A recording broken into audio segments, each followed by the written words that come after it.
welcome everybody. We just started taping because we were chatting already, but I wanna introduce my friend Sean Morton, my friend and comedian. He's in his man cave, which I would like everybody to behold. It looks like you've got like things like tchotchkes and like cards and like figurines. What do you have Yeah, going on back there? I got a little of everything. At my old place, I used to have just a Yankee room because I'm a huge Yankee fan. And when Of I course got a you bigger do. place, and now it's just like it's flowing with everything you could possibly imagine. I had just a Yankee wall, all my guitars in here. Um, Love it. I mean, I even have a little Cheech bobblehead right here at my desk. There's no more room anywhere, and I can't put anything else on the walls at all. I just gotta get a bigger It's place now. amazing.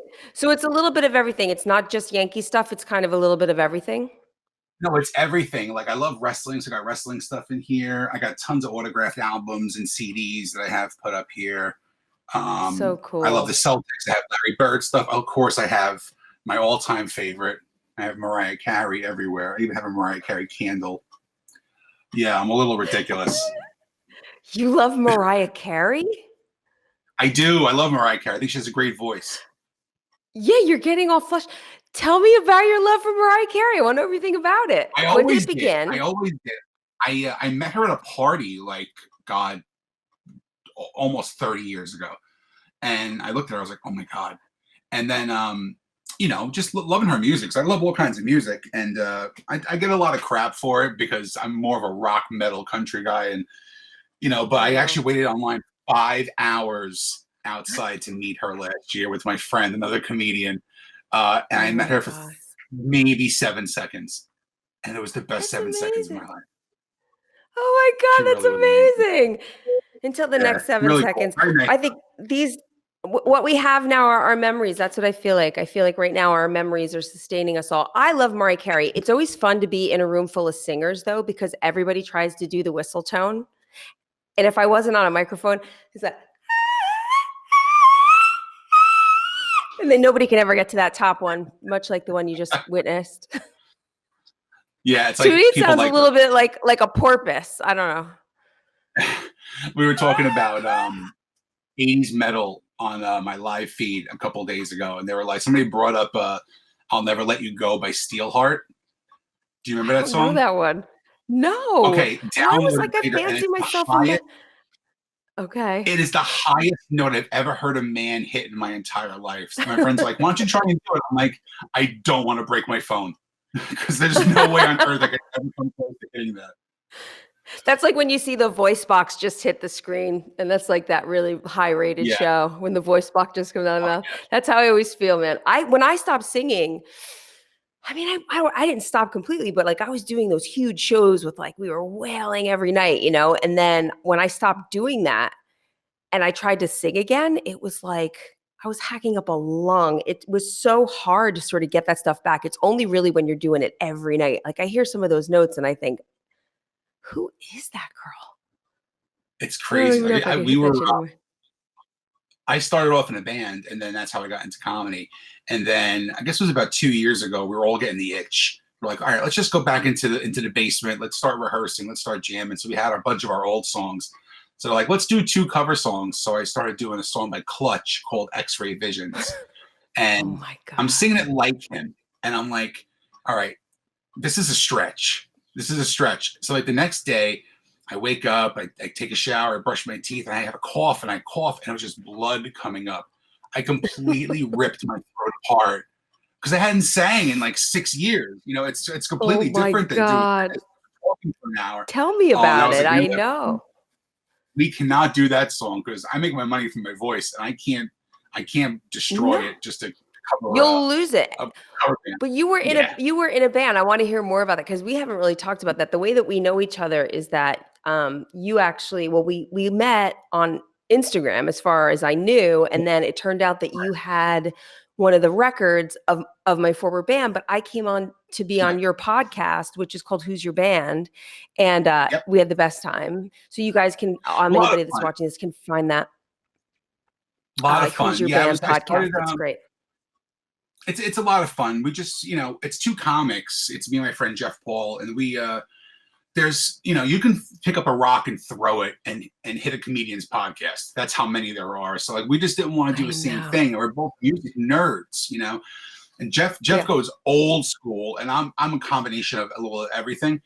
But we were like, we just got to do something different. And we bring the comedic elements to it, but we also just love talking about music. And I could talk about music all day, every day, twice on Sunday. So I love that. Like, and was that what you wanted to do ultimately? You wanted to be in a band? Was that like the first plan? It all started with one song. And I always say this, and I won't say her name. I won't give her the credit, but I was in love with a girl, and I said to myself, you know what? I love music. Let me write a song for her. So I wrote a song for her, and I showed it to her, and she was like, oh, this is beautiful. And I go, you know what? It's about you. And that was the last time I ever saw her. So I was like, okay, so now I'm angry. So now I'm really pissed at this point. So now I start writing really nasty songs about her. And I'm like, all right, this is great. That is cold-blooded, though. Can we just pause on that? That is cold-blooded, Sean Morton. So I said, I hope you know this what? I'm girl's gonna write some watching and she feels bad. I hope it's all, but listen, when I get my first Oscar, I will admit her name then. But, so yeah, I put an ad in the Aquarian, the music paper, and I found my guitar player, and then we found a drummer and a bass player real quick, and that was it. And so I took that one song that was all lovey and mushy, turned it into all hatred, and then started a rock band. And we did it for a long time, and it was great. And again, nothing like mind-blowing or earth-shattering, not musically diverse, just simple, Godsmacky kind of rock, And it just fell apart. Like, there was no animosity. There was no animosity. Like, one became a state trooper, one had a second kid, one lost his license, whatever it was. And then I had that creative itch, and I always loved stand-up. I always said that when I was a kid, I would go out and buy records at Sam Goody all the time. And for every regular record I would buy, I'd buy a comedy CD on top of it. Yeah. And I saw a comedy competition down the block from my house. I looked up, I entered, I came in second on my first time doing comedy, and that was it. That was 12 years ago. Oh my God. I just give you so much credit because to me, like, I don't care what you're talking about. Getting up in front of people and trying to make them laugh has got to be the most terrifying thing ever.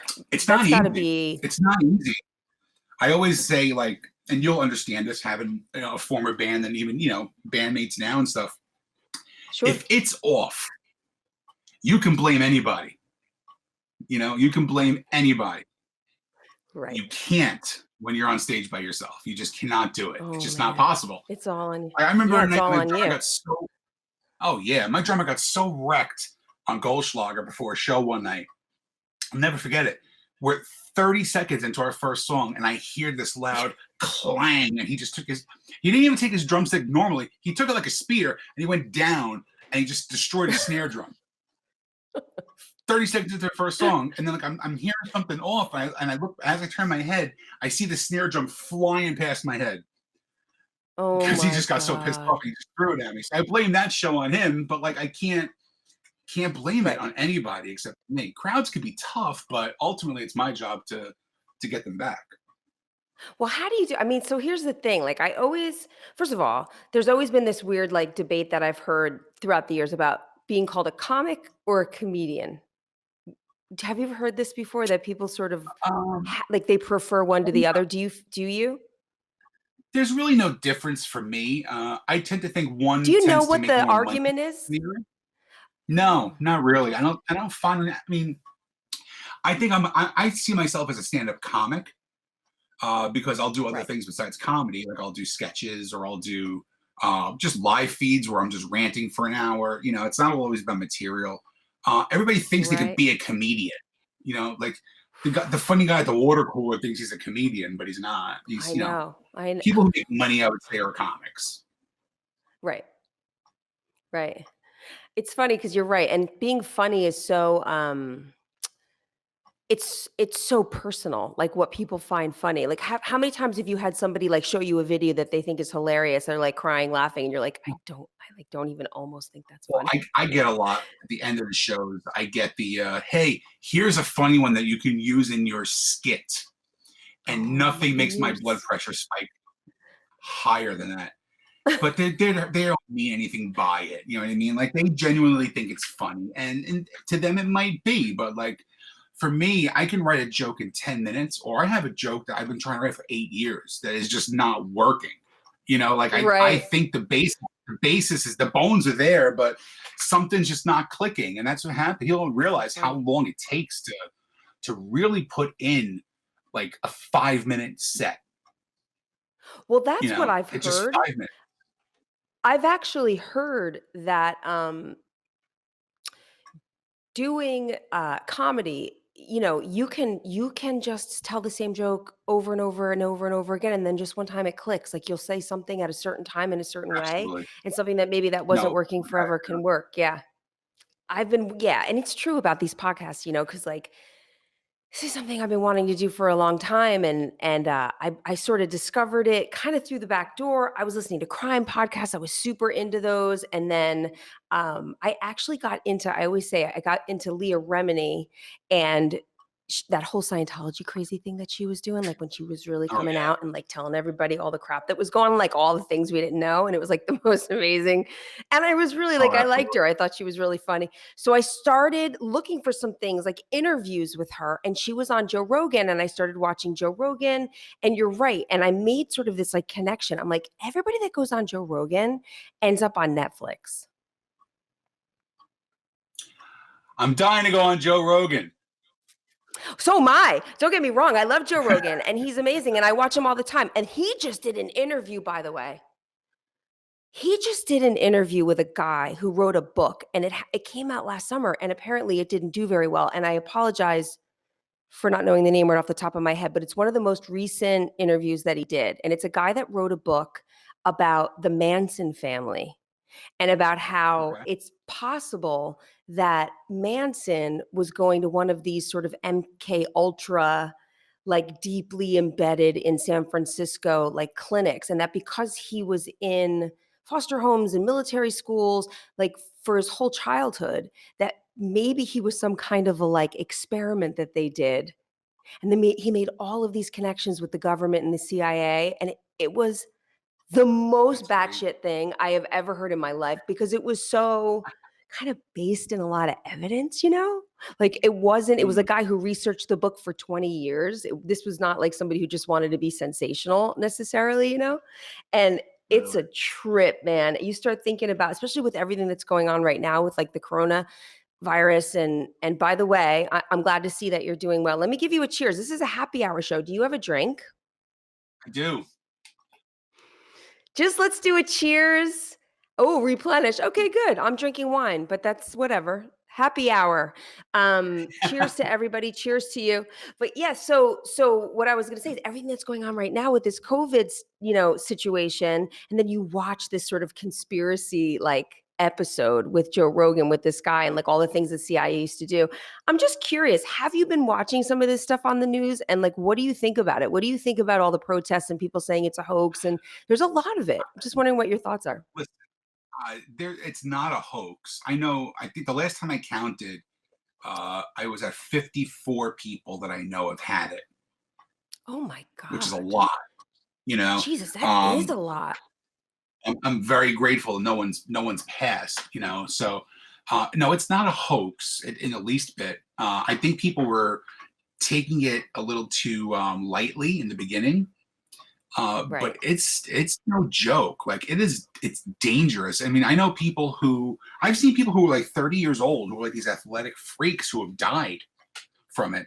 And then there's 107-year-old women who bounce back from it. So It's it's the like craziest you thing. don't know how it's going to hit you, and it's definitely going to change everything. It's going to change everything about our society without question. Just everything we do. Um, Like I was I freaking out agree. because I have like 15 concert tickets. You know what I mean? I just resigned myself that I'm not going to any concerts this summer. It's just not going to happen. They're No. not going to. They're not going to put people in that kind of situation. No way. Dude, I've been hearing 2022 before they let big concerts happen again. And this completely changes my life, man. Like this totally changes Oh yeah, everything for me. If it's not till 2022, I have to make a different plan. Like literally. This is not sure. even And Yeah, I'm in the like, and same boat. I've I'm in the never same boat. said that. Like, I've always been like, whatever, it's cool. Like, I'll be okay. But yeah, no. And I don't know That's about you, but I scary. still haven't gotten any unemployment. I still haven't gotten my stimulus. I haven't gotten anything. It's crazy. Yeah, I've been Like, very what are they lucky with gonna that. do? Yeah. No, some people I've been have. I lucky with don't know. that. Yeah, I can't complain about that. But it's every kind of performing art is struggling. It's really struggling. I did a fundraiser Saturday on Zoom for 90 people Oh, with how everybody's mics cool. muted, but their mics were muted, so I can't hear any reaction to the jokes that I'm doing. And I mean, it was a nice fundraiser. It was for a place in Connecticut I that donates missed gift it. cards to first responders. How Yeah, it was amazing. fun. I mean, but it was also kind of weird. It was really weird because, like, you understand that you feed off your audience, Oh and my if your God, audience yeah. isn't there, you're going to go at them even harder. I do the same thing, and I was lucky enough that the two people that I had underneath my Zoom were the two other comics, and they were laughing. So comics don't laugh at anything. So if they were laughing, I knew that the crowd was laughing too. So, but it Right. was so Yeah, weird. I kept saying to that's myself, like, beautiful that is you this did that. something like new normal? It's Was it so a creepy. one-time only thing, or can people see it somewhere? Uh, I have it. I'll send it to you. Um, but it was a live thing, and we got hired for another one next Oh my month. God, that's cool. And I got That's hired for like amazing. a private. Yeah, I got hired for a private comedy Zoom for this office. They're like, yeah, we just want to laugh. You just do like 15 minutes. I'm like, this is so weird. That is amazing though. And I think the thing that probably has to happen, and this is like a perfect example of kind of changing your thoughts about things, but that's really interesting that there are opportunities like that, that people are willing to pay you to come and do a private show or a living room show or something. I love that idea. And putting it out to people, definitely contact me if you're interested in something like that. I love that because it's an amazing way to earn a living and to still feel like you're doing something. Like, it's nice to get unemployment, but I don't mind working. Like, I don't mind Yeah, performing for it, and like doing a job sure. for it. But what a beautiful thing. So you can possibly, so you're not gonna repost that, but are you gonna ever, you think, do anything where people can like see it again, or that people can check out what you're doing? Yeah, Because yeah. The only yeah. reason I wouldn't post it is because there's four other comics, and they may not want their stuff Oh, posted. okay. But I'm Got gonna you. clip out my part. I'll clip out my part and post that. But uh, it was such a very strange dynamic. It really was because, like, again, you've been in a situation where you've performed for thousands and thousands and thousands of people, so you know what that Mm, roar of the audience is. But you've also done small gigs where you've had 10 people in the crowd too, of course. and But the sometimes other those thing 10 too, people. not to interrupt you, but the big change, I think, is being able to perform on camera. That's the experience that I think a lot of us don't have, is Mhm, performing I to can the see that. camera. It's a completely different vibe, man, because even if you have 10 bodies in the room, and you were just about to say, I'm sure, they can be better than 30,000 people, having 10 Of people who course. are like engaged. Yeah. I've had shows like that. I've had shows where I've had 1,500 people in front of me, and like I was literally almost taking out my wallet to like say, "Here, take whatever cash I have in my wallet. Just please laugh. Just please laugh." And then I've had shows where there's literally 8 people, and like I would sit down. I wouldn't even do comedy. I would just sit down, and, like, go through their life story and just dissect them. You know what I mean? And they would just absolutely love it. But it I is that love that. Give human me an example interaction. of that though. Like, tell me what some of the stand-up is like. Like, what do you do? Give me an example. I'm curious because I've never seen you. Like what? Oh, really? Like that. Like Um, you'll choose somebody in the audience and you'll do something. What's sort of what do you think, so like, of all of the things that you do, like, kind of get the audience going the best? Like, what's kind of tried and I true? do a lot of crowd work. I do a lot of crowd Yeah. work in my act, and I try Yeah. and bring people into the show, but I also have this underlying fake mean tone to it where I'll verbally bash them. But like at the end of the show, like other comics will say, I saw you berate that dude for 20 minutes and then he wanted a picture with you after the show. Like, I don't know how it's just something how it comes off where like I could be a real That's dick, amazing. but they still like me. And like I don't I don't particularly like bash anybody in particular. Like I talk about the obvious and about life. Like I'll talk Right. about like if you and your boyfriend came to the show, I would start talking Yeah. about how long were you going out, and if you said a year, then I would just start picking on all the little things you'd fight about when you're in the year in, and then when you're Oh, that's 17 years in, the big difference. that's So I try and bring so everybody into the great. show, but I have a lot of I do tons of material as well. But for me, But going it's off the cuff and improv. just trying to make sure. Yeah, in a way it is improv because there's no script. I can have a script if I No, I wanted to mean, do comedy. of course, but I could that's do an what hour exactly of what's just amazing. material. I love it. Oh, I yeah, and that some people may it's such a not work it, yeah, you know. yeah, I always yeah, remember I never want to be a robot. And that's the yeah, thing. yeah, I never want to be a robot. Like you can write a song and you might do different versions of it. I've heard songs that you've done that are different from the original version to a stripped down version, and it's great. sure. And I never wanted to be that guy who would just be like on a script. And I always think about Yeah. this one weekend I was just starting out, and I was hosting for the weekend, and this guy, I go to the headliner and I go, "Do you need me to give you a light?"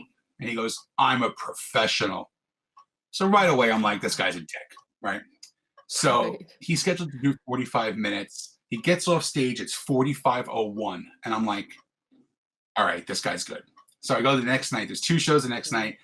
I ask him again out of being polite, do you want me to give you a light? He goes, same answer as last night. I'm a professional. I'm like, all right, whatever. I look down 45:02. I'm like, this this guy is ridiculous. Third show, someone heckles him. And I'm like, yes, he's got a break script. This is fantastic, right? Somebody heckles Let's see him, what he's got. and then yeah, he doesn't do anything. He cuts out a joke. I look down at the end of the show, 45:01. Like he knew exactly how much time to cut out of the show. And I'm like, I said to myself that night, I'm never gonna be that guy. I'm just never gonna And be that that's guy. and was it did I'd it rather sound have some exactly the fun. same? Yeah. Oh, And did it sound identical, exactly the word same for word, both nights? Yeah. word for word, word for word. Yeah. And that's not me. Like I know where I'm gonna start. I know what I want to touch on. I know how I'm going to end, but in the middle, all fair game. I love it. All fair But game. that's so creative, like, it's such a creative thing to be able to, um, be in the moment. It's just and, like, allow your surroundings to inform everything that you do and not be so rote and so scared and so kind of, tied to the thing. I mean, yeah, I really love, watching somebody be comfortable in their own skin like that, just be able to walk around the So stage and much you could tell. I mean, it's so much more fun. And like, yeah, it's a comedy for me. Like I did improv and I loved it. And the thing about improv is that like you can use it in your life because it just really treats you like it teaches you to pay attention to everything, fun. Oh, yeah. I mean, essentially you get one word and you have to do 10 scenes or 5 scenes or 3 scenes depending on 7 scenes out of it and one word, and it's all different stuff and it's awesome because I really think, I mean, I think that's part of like music too, music is the same way. I love making music, but like because I'm creative and because I'm always learning, I'm always kind of staying aware. I'm always curious that I don't want Hmm. to always do the same thing. But I think what's hard about our business is that like there has to be that like what's the thing? You always get that kind of a speech from people who are like in the industry. Like what's the hook? What's the thing? What's the gimmick? And when you're super creative like that, you don't want to do that. That just feels like I should go work at an insurance company if that's what I'm gonna do, you know? Right. Exactly. Yeah, Like for years, yeah. all I wrote was hard rock metal songs. That's all I ever wrote because I was in that mindset that that's who I am at that point. I've been writing like crazy now, but it's all pop country. Oh So my it's like a god. totally different wheelhouse. I mean, for me, it was just easy to scream into a microphone, but now I'm like Right. focusing on melodies and chord changes and, you know, Should I have a pre-chorus here? Should I, little things like that. And it really just sparks so much when you change your dynamic of writing. It opens Yeah. up to everything. It really changes everything for you on all creative levels, really.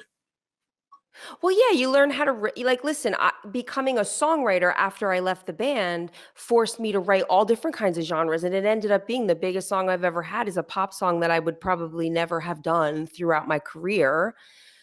But it changed my mind about how to approach songs. Even like co-writing, sitting in Nashville and sitting in Hollywood and co-writing with really like interesting people from Sweden, people from different places with different sensibilities, if you're not open to Sure. that stuff, you just sort of, you stay stuck. Yeah, and So that's sometimes like I'll exciting. write a joke. Yeah, it's fun. Like sometimes I'll write a joke and I'll be like, well, that's really funny, but like I can't see myself doing it. Right. So like I have a friend who's like a real mentor to me, and like when she did her DVD, like I helped her produce it. I changed her whole sequencing and everything like that. And like I've given jokes to her, and there's a lot of comedy writing, but like I don't participate in a lot of that. Like I'd Right. rather take somebody like under my wing and help them and show them little tricks and change little things like that. But I think it's very personal.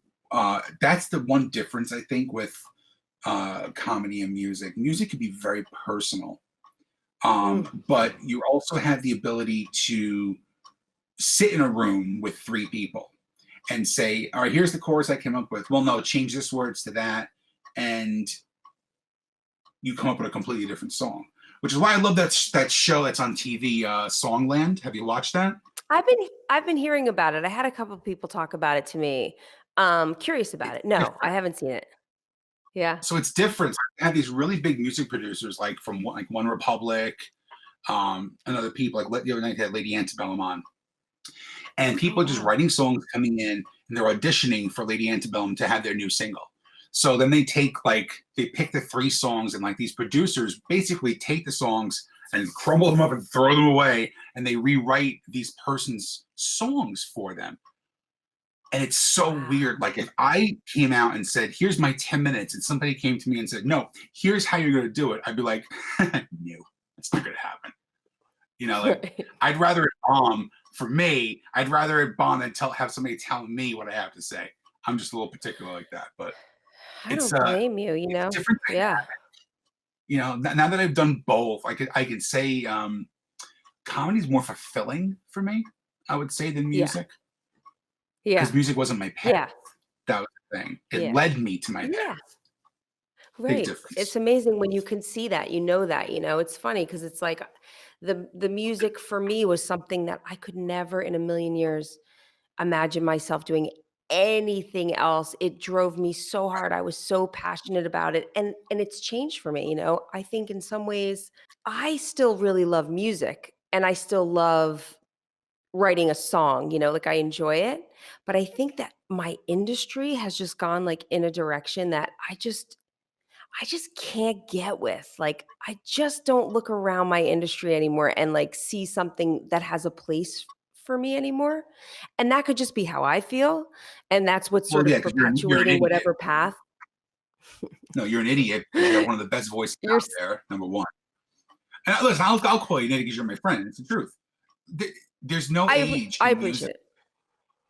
There's no age in music. It's, And like for me, it's a little it's different weird because though. Go ahead. I get it. No, I get it because I'm 43. I started Mm, comedy at 32. So for right. a lot of people, they were already in it 10 years when I started. So I see these people Right. now who are 20 plus years into comedy, and I'm still considered a baby at 12 years old. Right. You know what I mean? Doing Right. at 12 years. So like, what am I going to do? I'm not going to be doing college gigs where I can make 4 or 5 grand a show because what 19-year-old college kid wants to hear about marriage? Right. So what do they want? Do they want to hear about my high blood pressure? Do they want to hear about my glaucoma? They don't want to hear about that stuff. You know what I mean? They don't want to hear about any of that. So like I know for me, there's certain markets that I Menopause. can't. Yeah, exactly. Yeah. Like there's certain things I can't perform at, and that's one of them. So like I've resigned myself to that. Like my dream was to be on SNL since I was a little kid. I loved SNL. I worshipped it. I can't be on there now. You know, I'm 43. They're not going to hire somebody new at 43. It's all kids. Yeah, it's all kids. It's all Kids. kids. So Yeah. my market now is I have a different demographic that I perform to. I do a lot of private functions where I can still make great money, but they're older crowds. I laugh when people go, "Who's your demographic?" I go, "My demographic is 40 to 65-year-old women." So is mine. Don't know why. They love me. They love I me. believe it. I believe it. It's so weird. Guys too, though. My demographic is in the men that age too. Like it's sort of both. Yeah, it's so But strange. but yeah, that age. And I love it. Are you kidding? First of all, these are people who remember real comics. These are people who remember real music. These are people who remember real movies. These are people who understand the difference between great, good, and what the fuck is that? You know what I'm saying? I mean, True. and I'm just It's right. And I'm looking at the music business in particular, but comedy too. I mean, it's all over. Like, listen, comedy is such a weird thing for me because I have a really good sense of humor and everybody in my life does. And I love humor. It's like just something that naturally came to me, but I had funny people in my family and we were surrounded by a lot of laughter. And like, if you told a stupid joke or said something stupid, you'd get called out. Be like, stupid, that was stupid. Like, it's not right. So, and if you were funny, people really laughed. And like, that always felt really good. And like, my brother and I used to make each other laugh so freaking hard. Like when we were close and like, but it's funny because like you see what's happening now and you're watching people hysterically laugh at things that like you don't think are funny, or you're seeing movies that people are saying are right, or you're seeing movies that people are saying are great and you think like this is just so like baseline, like, and then and it isn't even that long ago. Like you could put a movie on like Wag the Dog, which wasn't even that long ago, which we recently watched, or like Talented Mr. Ripley, right? Like these movies are so good. And it's like, how often do you see movies like that anymore, man? Like, do you see movies? And that's what I'm like trying to that do. Like I'm writing a script. Like it's loosely like Entourage meets The Hangover, if you think about it. Ooh, and fun. It's something different. But like for me, people always go, what's the funniest movie you ever saw? And I have a lot of history with it, but I always Planes, Trains, and Automobiles with John Candy and Steve Martin.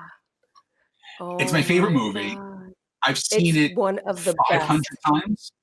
I've seen it 500 times. Now I have like a personal story behind the movie too, but for me, it's the classic straight man, funny man. And I've seen it 500 times. I still gutturally laugh every single time, even though I know every nuance and line to that movie. Now, if you tell me to watch some of these comedies on TV, I can't. I just can't do it. I can't. Like I physically can't turn it. I could never watch The Big Bang Theory if you paid me $1,000 to watch it.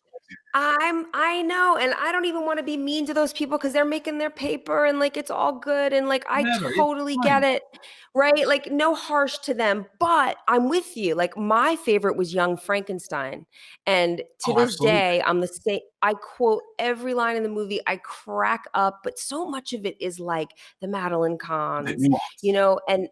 Right. And the nuance and the faces and how funny, or like the Carol Burnett show, right? Like, I mean, now we're really going back, but like, if you go back and watch those clips on YouTube of the Carol Burnett show, you will piss your pants at Tim Conway and Harvey Korman cracking each other. Funny.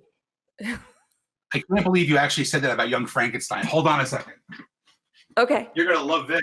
Let me tell you. Okay.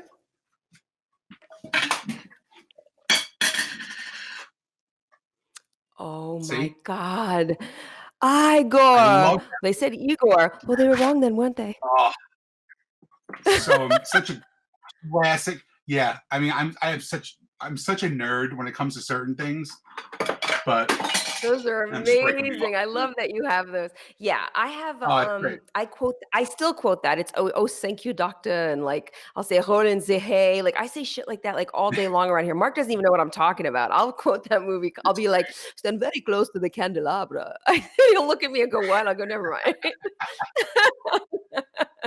I know we do And that it's a so lot. stupid, but like unless you loved that movie, you know what I mean? You know, and you just Yeah, crack up. It's just the funniest shit ever. yeah. There's certain movies that like The Hangover for me is I think one of the funniest movies ever written because it came out of Definitely. nowhere. It Yeah. came out of nowhere. Like no one expected Yeah. this movie, and of course they had to make two sequels, which were hot garbage. But it was just it was a funny line after line after line, you know. I know. And there's I not know. a lot of that on TV for me. Like I see Modern Family as one of my favorite shows because it's like an ensemble cast and they have like 12 people on the show, but Yep. every single person is hysterical. You know, Yeah. I So love that funny. show Like because it's huge. it takes so much for me to laugh. It really does. No, me too. But have you seen Schitt's Creek? I have not, Sean. and everybody's telling Sean. me to watch this. Sean. Trust me. It is Yeah, so funny. Yeah, it if is. I It's can that turn kind my of funny. TV And off, trust me, I didn't want to know from it. If it was popular, I wasn't interested. If everybody thought it was funny, I wasn't going to think it was funny. I didn't go there. I waited. They're already like on season, I don't even know, 4 or something. And I just started it in quarantine. And I have found myself by myself just hysterical laughing and thinking, I can't believe I didn't watch this. It's very funny. I'm completely addicted to 90 Day Fiance. Nothing I has haven't, changed on my what television is, since I started watching. what is that? I don't have TV. I haven't had TV in 10 years. Okay, so 90 Day I watch Fiance, like everything online. picture now you have a nerdy friend who is Okay. socially inept, has never met a girl in his life, and then he goes on the internet and he starts talking to a girl in the Philippines for 7 years and gives her $100,000 over the course of that 7 years, and then he finally tries to meet her and marry her. Or What's her? you're an overweight 50-year-old blonde from the Midwest, and you happen to meet this Nigerian man who's really, really sweet on the internet, No. and you're going to marry him. Now you're going to Nigeria and meeting his Muslim mother and asking for her blessing. This Addicted, is the this is the completely show. addicted. This is the show. Yes, I am completely addicted. I will give That you sounds my amazing. sign on. I will give you my sign on for TLC to watch it on your Fire Stick so you can watch this and you'll be stuck home in quarantine laughing your ass off. Oh my It's the god. greatest show. I have I have to check it out. I love shows like that. There was like for a little while there was a Oh, show called Amish Mafia that kind of oh yeah, had I me knew them obsessed. because they used to perform in Lancaster. They used to come to Oh my my god. shows. The one black guy used to come to my Dude, show all the time. I the loved it. show was amazing. It was Oh amazing. yeah, It was the craziest shit I ever saw. It took me like a good 3 episodes to like not be convinced it was fake. And then when I realized it yeah. was real, I couldn't believe what I was watching. I just couldn't believe it. So trashier the better. Because you know what? I have to be serious on stage. I have to be professional. You know what I mean? I don't want to think Yeah. when I'm watching television. No. I'm watching Bar No. Rescue, 90 Day Fiance, My 600-Pound Life. This is all I'm watching. Oh This is my where I find the god. humor in. Oh, it's My great. 600-pound life. I don't know if I could do that, but although if I stay in quarantine, that's going to be the name of my biography. Um, what was I going to say to you? Oh, have you been watching by any chance, even caught wind of, curious about in the least, the Johnny Depp Amber Heard thing? Do I you know know anything? of it. I know of it. But I don't know. I know there was a whole like domestic violence thing that came about, but I don't know the whole Oh story. my god. So enlighten me. So okay, so yes, they were married. It was a little like Billy Bob and Angelina, I felt like, but that's whatever. It's none of my business, to each his own. So they were doing their thing, and all of a sudden she comes out and says she's being abused by Johnny, and who the hell knows, right? It's like who knows? That's awful if that's true. And we all know that he likes to party and whatever. And so we don't know. We don't know what he's doing. So you fast forward, he denied it. She was saying domestic abuse. She was saying it was awful. A lot of people were sort of dubious of her. And, she's like this gorgeous Hollywood, but she's, you're not sure. Oh, Like, is she dealing little with a full touched. deck? Like hard to tell.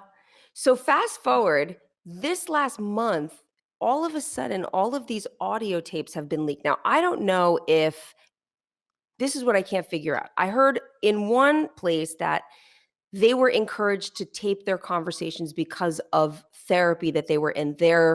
I guess, like, tape them when they fight. Tape yourselves when you fight so that maybe in our sessions we can go back and listen to it and talk about what happened there. Maybe it'll help you to communicate better. Who the hell knows why they did it? But the other story is that she just secretly taped everything, or he secretly taped everything. Nobody knows. But these Yeah, tapes have ended up on the internet.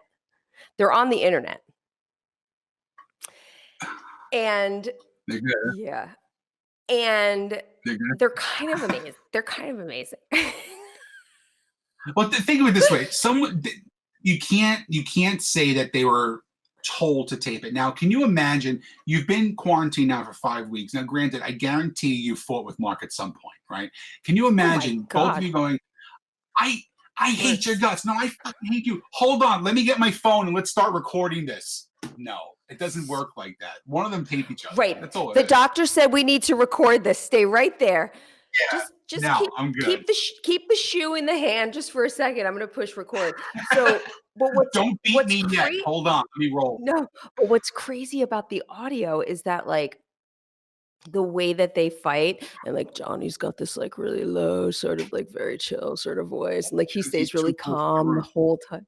Yeah, and she's like losing her shit. She's like, completely cackling, and they have all of this like video footage of her when he's away on location shooting films. She's like coming into the elevator of their building with like James Franco and Elon Musk and like all these fucking people. Oh, wow. All right, I got something to do tomorrow. Which is something I would not probably even really be paying attention to, but I don't know what anybody wants me to do when I'm locked in my house. So sue me, but it is kind of the most amazing shit that, like, and now I'm completely addicted. And the thing that's craziest about it is the dude who basically put it up, you don't know anything about him. There's no profile. It's a cartoon guy.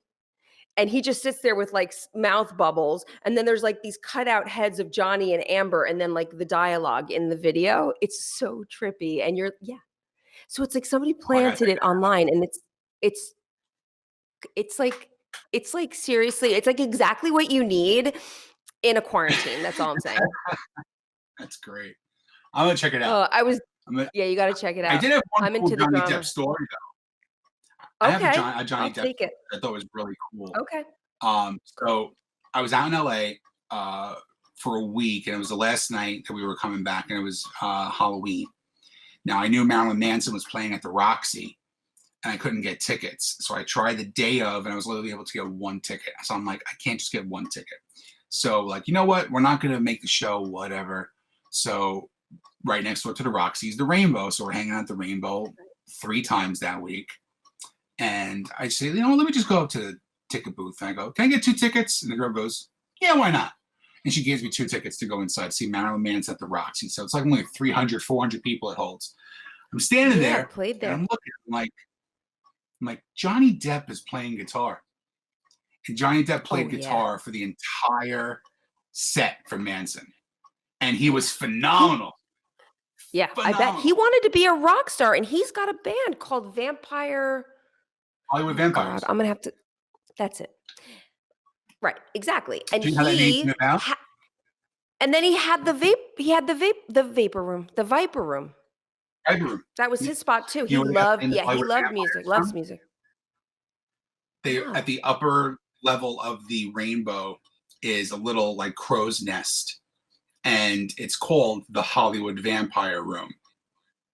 So there's a whole thing. There's a whole documentary on the Rainbow. It's on Amazon Prime. Check it out. And they talk about the Rainbow from the very beginning. And it was like John Lennon, Mickey Dolenz from the Monkees, just this like Alice Cooper, this eclectic group of people. And it was called the Hollywood Vampire Room. That's where they got the name, the Hollywood Vampires. Yeah, there's a really cool music scene there, but it's interesting because it's very kind of it's like buried, right? So there was a place in Hollywood called the Piano Bar, and it was Wilcox, Cahuenga, like sort of that area. And you could walk in, there was no cover, and it had residencies. Anybody who was playing there most likely had a residency. A couple people per week would maybe be coming through from like New York or from wherever, right? But mostly bands would get a night and a slot. And then there was Brother Sal who played with me, and he had a couple of nights because he was a piano player. And there was a piano, obviously, in Piano Bar, but it was like these great bands that used to come in, and they were from all over Los Angeles.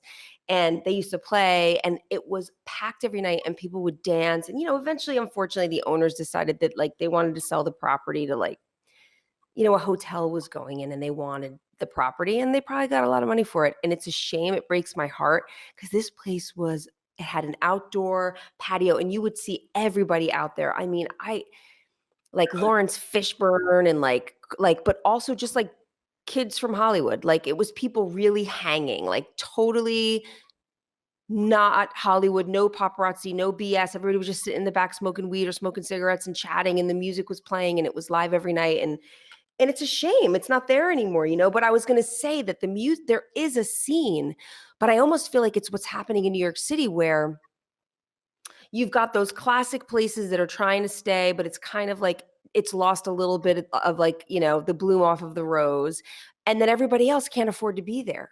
So now it's turning into these corporate sort of cities with hotels, and like it's losing a little bit of its soul, and the musicians are going elsewhere. I grew up going to CBGBs, I would go to CBGBs all the time when I was younger, and now it's John Varvatos, but I went to one of my favorite bands is the Gaslight Anthem, and I got invited to their premiere party for their album. And so it's at Varvatos, right? But what they did was they kept the walls from CBGBs. Like they cut out the drywall and they kept it. My God. And then they just roll out the walls. So you're still standing in a closed store, but like now there's these iconic walls of CBGBs that Bowie probably hung out on. And they just rolled them out. Like on rollers. Oh my. They kept them, yeah. It's so bizarre. It's so bizarre. Like I sit back and I go, like Debbie Harry and Bowie probably did coke in this room, while Andy Warhol's in the corner and Joey Ramone is just being a loner, and like now it's a closed store. But they still do events at, and you gotta still roll out the relics of the room. It was just like it was so depressing.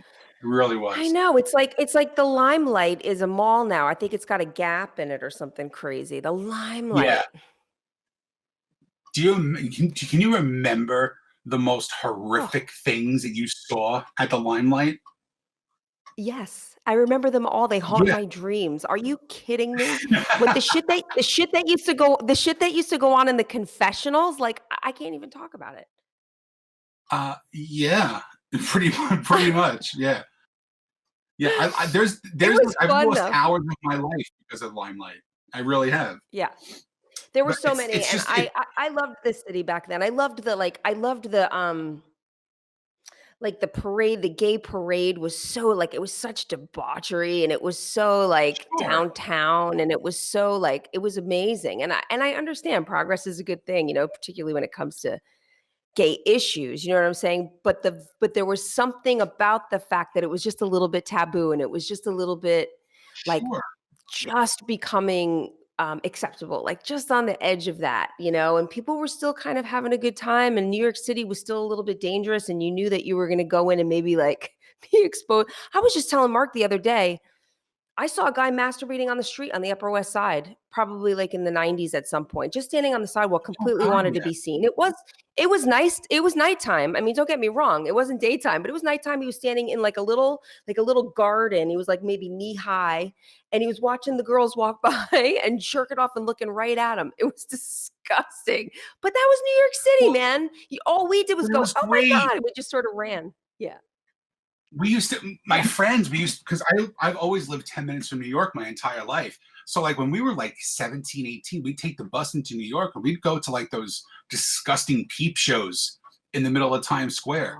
Like if you didn't realize, you really wouldn't know if you come out like with hepatitis. Like that's how disgusting these places were, just from like breathing and walking, not even touching anything, just breathing in the hepatitis. It was just horrible. But like now it's just, I can't go to Times Square anymore. I just can't do it. It's just too it's too information overload. I know. It's too Disney, is what I Com say. It's too It's Disney. so commercial. It's just all it is just all these advertisements, and it's like so high end, and yeah, there's just no grit left. I mean, I watch those old movies, from like the 70s and the 80s and even the 80s in New York City, and it was just like you miss that. You miss that. You just do. And it's I do. Philly Philly's a little bit like that, in a good way. Like Philly Philly's has a my lot of favorite city. personality. Yeah. I absolutely love Philly. Yeah, My Philly's nephew a lives great there. city, man. Yeah. I mean, he took me to a bar. It was, I think, forgot the name of it. It was like a New Orleans themed bar, and it's like right down the street from his house. And I walked in and we get a drink, and he goes, "No, you gotta go through the confessional." I'm like, "What are you talking about?" They had like an old fashioned confessional that you would slide the door where you would look at the priest, and if you slid Yeah. the door would open, and in the back room was a whole like performance area where like you could Oh have my 30 or god. 40 people just in there and like doing burlesque and folk music and comedy and I stuff. love That it. city, people should take a lot of notes from that city. Let me tell you, because I agree. there's still the grit, there's still the dirty, but there's so much fun stuff there. So much fun There's stuff so there. much culture and there's so much great art, and the food is so Yeah. good. The restaurants in Philly are killer. It's neighborhoods, so you have to kind of know where a little bit about the neighborhoods. You're not just going to pull into Philly and, oh, here it is. Like New York City kind of punches you in the face no matter which way you're coming Yeah. in. Philly doesn't do that. You got to know the neighborhoods. You got to know where you're going. You got to read up on it a little bit. But if you True. know Philly, or Very you're true. with somebody who knows Philly, there are so many neighborhoods, so many places to go, and there's a rich they've held on to their roots in a way that I feel like New York hasn't. They've held on to I what they agree are and 100. who they are. 100%. He took me Yeah. to a bar called Garage. And I'm looking at it, I'm like, this looks like a mechanic garage. And he goes, well, it was. And they have this huge roll up door, and you walk inside. It was old mechanic's garage. They converted into a bar. And it was so big because of the door, they actually had a food truck drive into the place. And they would set up a week Yeah. residency inside this bar. And it was just canned beer and shots. And I'm like, Oh my this is the greatest bar ever. You know? It really is. It's the greatest bar ever. But like, it's so hard to find those things in New York City because of the turnover on top of everything too. You know, Yeah, there's a you'll find there's people a like blues this. bar There's a blues bar called Bob and Barbara's that's like an old Motown. Like every night they have guys from the neighborhood who've been playing there for 30 or 40 years, like kind of church bands almost, playing Motown and playing soul music. It's low ceilings, Wow, it's got Christmas lights, it's like canned beer, same kind of a thing. And it's neighborhood, so it's young and old, but the music is like you feel like you just walked into a bar in New Orleans. It's like it's that's just awesome.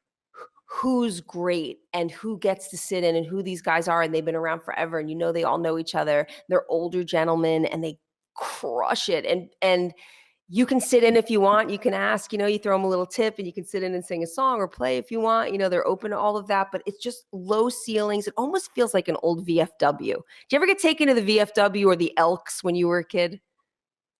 I play them a lot. So you know what I mean. They don't like a lot I of them love aren't old anymore, oh, but yeah. so yeah, with the wood paneling and the Radio Shack microphones, yes, I'm well aware of the old VFWs. Trust me. Oh man, I love the city for that because you can. It's almost a nice thing to be able to escape and be anonymous. Yeah. You know what I mean? Like LA is a little different. Like everybody's always dressed up perfectly and waiting for the casting Ugh. director to see them. But New York is like, I can remember being 19 years old and walking down the streets in New York, and I went to the Blue Note, and I saw Lena Horne and Bill Cosby at the Wow. Blue Note Oh my god. 25 You're years ago. kidding.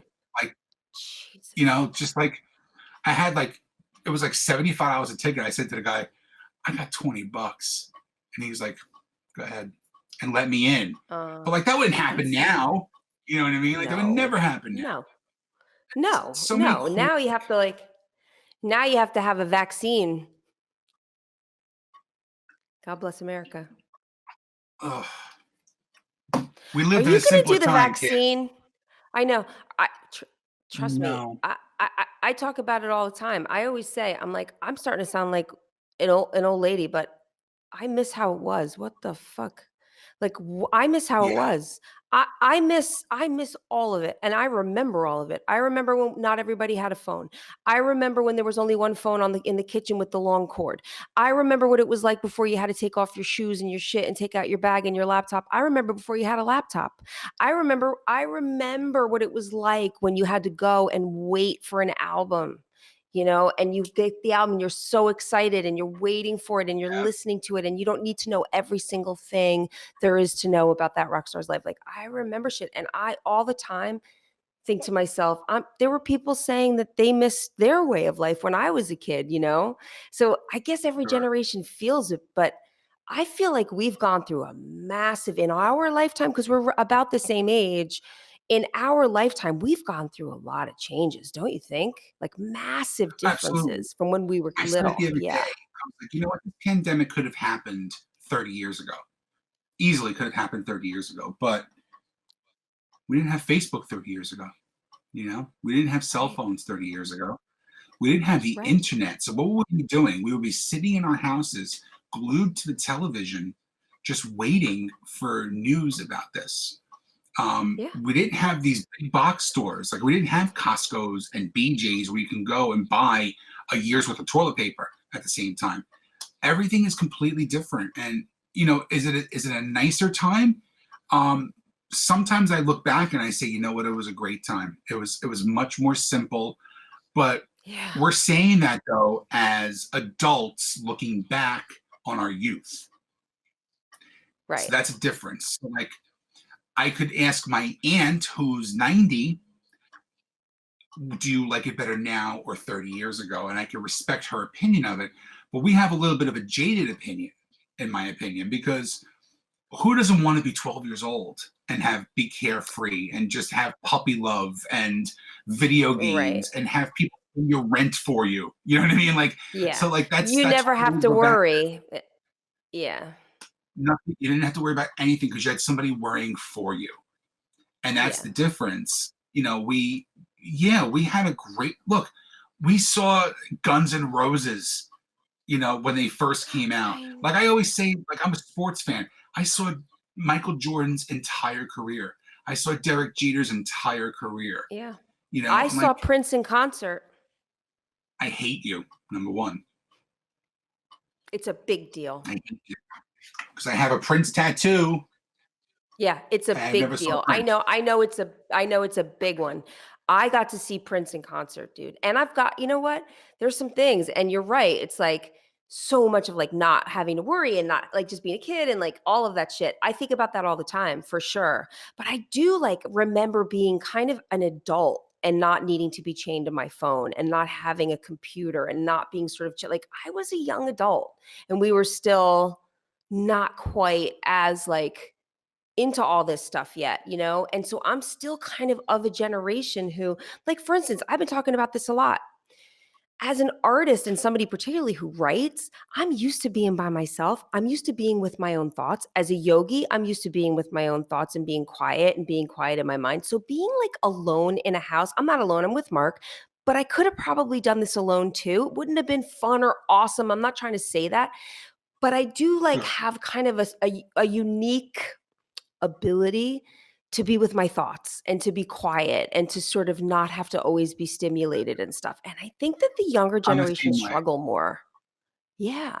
I'm the same. I'm a little bit of both. My phone's glued to me all the Yeah. time, but I do have the ability to go to the park and just sit by the water and appreciate nature when it comes to Yeah. that, and bring a pad and paper with me, write some ideas down. It can turn into a short story, it can turn into a great joke, it can turn into a song, but I have that ability to kind of self-meditate without having to do the whole meditation. I can zone out really Yeah. quick and Yeah. just focus, It's and great. it's a beautiful So thing good. because now kids are so ridiculous. I used to do an old It's joke where I would say, it's if you have to punish your kids now, you got to take away their Facebook, their Twitter, their Instagram, their Xbox, their PS3, their phone, their iPad, their computer.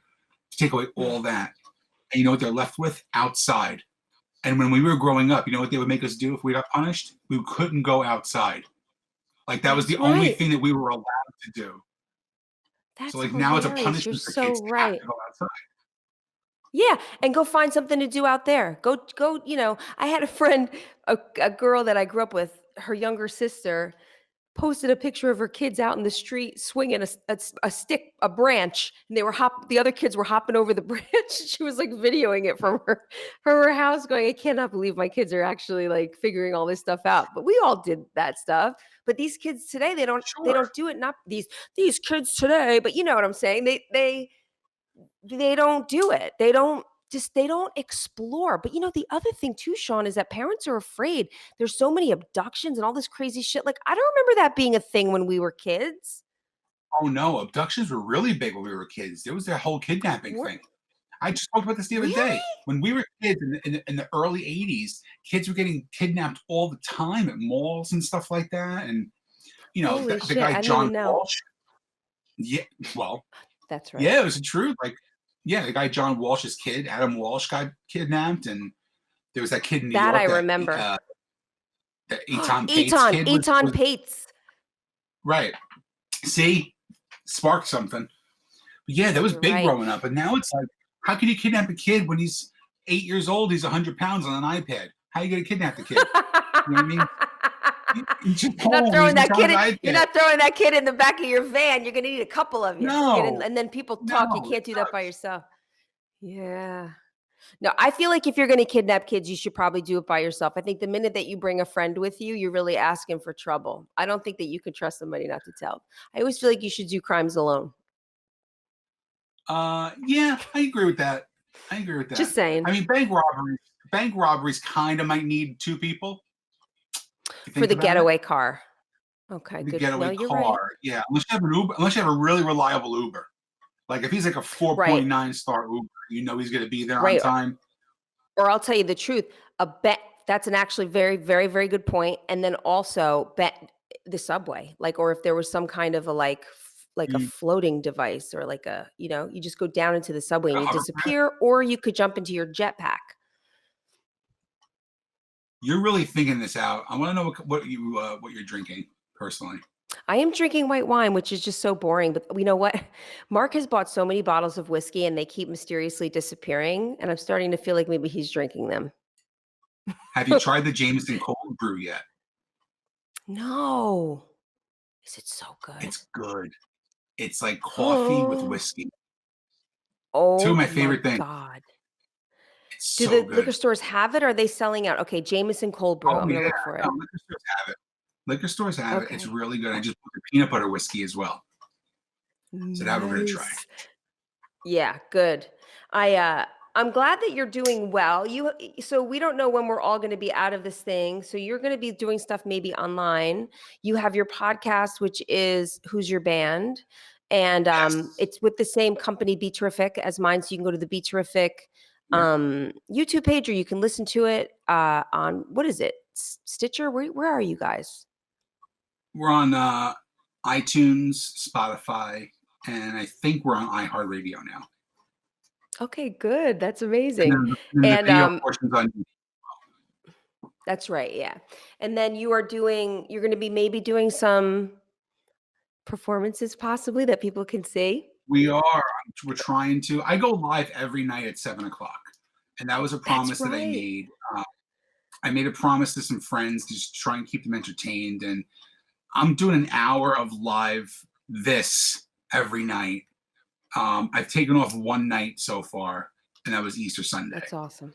Just so I figure everybody needs their families. But we just talk about different topics. I'm giving everybody a different topic every night. Like tonight, we're going to do the worst characters in TV and movies.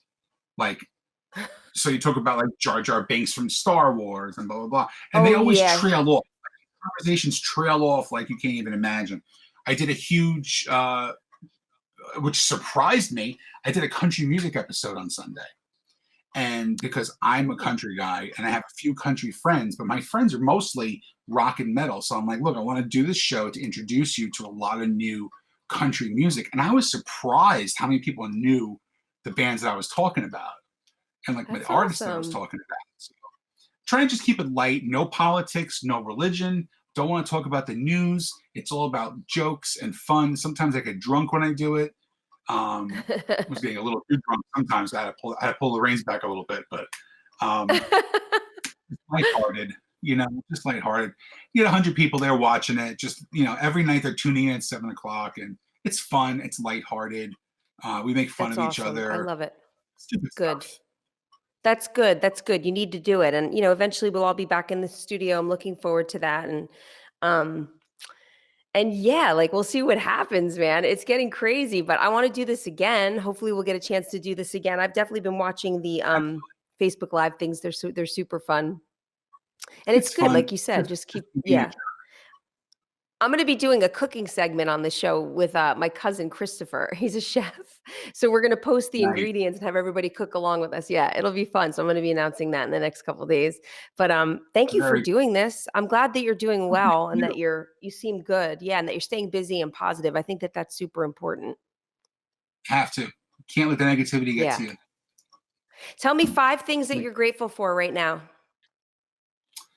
5 things real quick. I have a roof over my head. I have food in my refrigerator. I have air in my lungs. I have sunshine outside, and I have Cassidy as my friend. Boom! Drop that mic. Yes. Boom. Thank you, Sean Morton, comedian and friend. We'll talk to you very soon. Thank you, dear. Bye.